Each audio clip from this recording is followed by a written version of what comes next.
Hi, I'm Rachel Jones from On the Round, and welcome to my video podcast. Um, I am participating in the Ravelympics, which start tonight at 7:30 Eastern Time when the Olympics begin. And I plan on doing a video journal of the next 17 days, which is the period of the Ravelympics.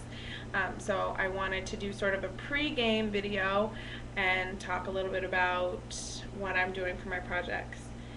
So those of you that don't know, the Ravelympics is something that knitters and crocheters participate in.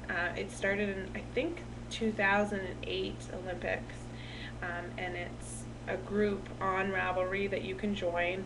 I think it's too late to join teams at this point, but if you wanted to just participate, of course you can. I am on the hand spinners team, so I'll be working only with my hand spun yarn. All stash yarn. I'm not going to be spinning during the Olympics. All my yarn is spun, and my projects have been posted already. They're hibernating right now, and I'll be activating them as I get to them. So if you want to go on Ravelry, you can go to the Ravelympics group page to learn more about the Olympics, or you can go to my project page, which is On the Round, if you want to follow my progress. But also I'm going to be making video journals, like I said, so you can sort of follow along that way if you like. So all of the projects that I'm doing, I'm going to be attempting 3 projects, and they're all going to go along with knit-alongs that I'm participating in. So that's how I chose the projects that I'm going to be doing. And the first is going to be a sweater, which is for my Sweater of the Month challenge that the Sweatshop of Love, that's the challenge that she started in, and that's a group also in Ravelry. So I'm going to be just doing a top-down raglan sweater using some of my hand-spun merino. Here's the skein. It's about 10 to 11 wraps per inch. This colorway is called Fog. It's been in my shop for a while and wasn't going anywhere, so I decided I was going to knit with it. It's good. I like it. It's a good color for me. I'm probably knitting myself a sweater because I think I'm knitting all my Sweater of the Month sweaters for me.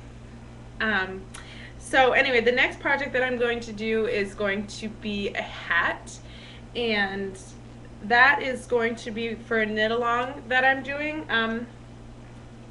for the Knitters Book of Wool group that I'm in. And this month we're working with Cormo. So I am going to use some of hand-spun Cormo that I have. I'll get into the details about the yarn and the project when I get to that project, but this is just sort of an overview of what I'm working with. And then so lastly, I'm going to finish up with some hand-spun socks for Nitty Dirty Girls Knit Along that she's hosting in I Heart Rawfish's group. And this is some superwash wool, and the wool I purchased from Spinner's Heart on Etsy. I get all my superwash from her because I love the way that she dyes, and I don't personally keep superwash in stock. I'm not crazy about dyeing it, I don't think. I don't know. Anyway, I like buying it from her. So she's a great seller. She has all kinds of great wools, but she also has really great superwash if you like it. And these are 2 different colorways.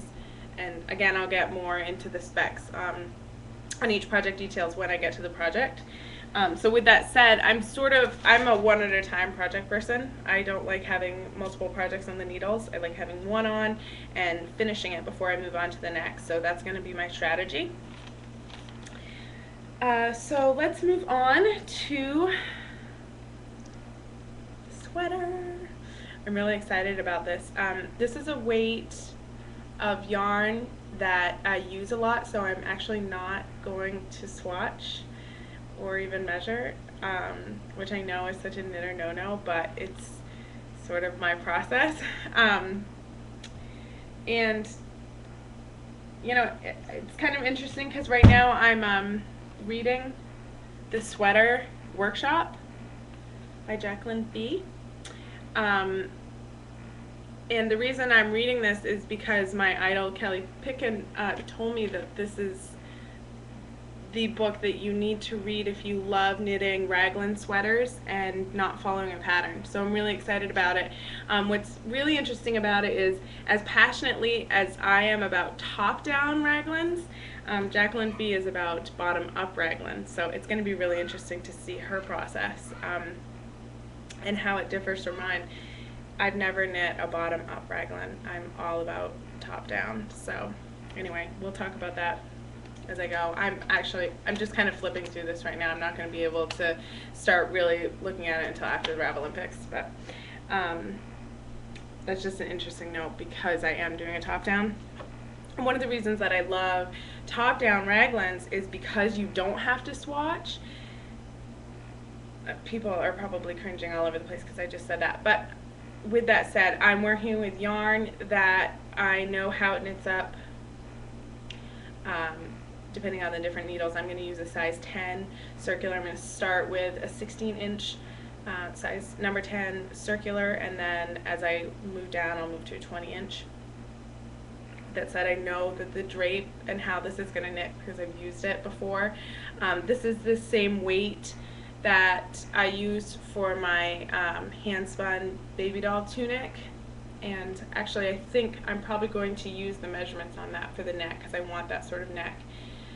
With this sweater, I haven't quite decided if it's going to have a turtleneck, if it's going to be a cardigan. I'm kind of just going to figure that out as I cast on and see how that unfolds. So it'll be interesting to kind of follow the progress on that. I think tonight I'm actually going to make a time-lapse video so you can see me crazily knitting as we watch the opening start to the Olympics. So anyway, why I don't gauge and swatch is because what's great about top down is you literally can measure as you go. The only thing you really need to figure out is how you want the neck to fit, but you can measure the sleeves as you're knitting down, and you can measure the body, so you can literally knit it right to your form and to your size, which is how I knit all my sweaters, because it, you know, you can work out any sort of, you know, body, you know, if you have wide shoulders, if you have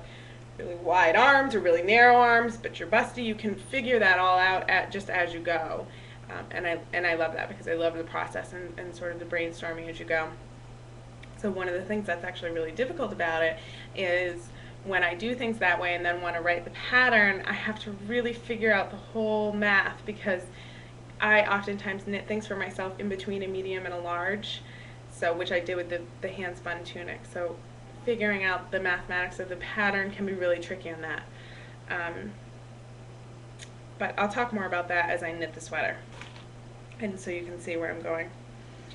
So I guess that's basically it. I'm going to spend the rest of the afternoon balling up my yarn. I'm going to have it all ready to go so I can just, you know, finish one project and move right on to the next. 17 days is not a lot of time, especially considering I still have to be spinning yarn for my shop, and I bartend nights. But so we'll see how that goes. I just kind of am really excited to get going. I've been really trying to keep myself busy so that I don't start a project before the Olympics start. So anyway, I look forward to sharing this process with you. If you want to learn more about my projects, you can visit my Ravelry page. It's on the rounds. Also, if you don't already, follow me on Twitter. I talk a lot about my projects and my process on Twitter, and there I'm also on the round. And if you're interested in any of the hand-spun yarn that I'm using, you can go to my Etsy shop, which is www.ontheround.etsy.com, and you can purchase your own on the round hand-spun. So anyway, thanks for tuning in. Subscribe to my YouTube channel if you want to keep up with my video journal. I'm also posting it in my blog. So anyway, happy knitting, and I hope you enjoy the Olympics.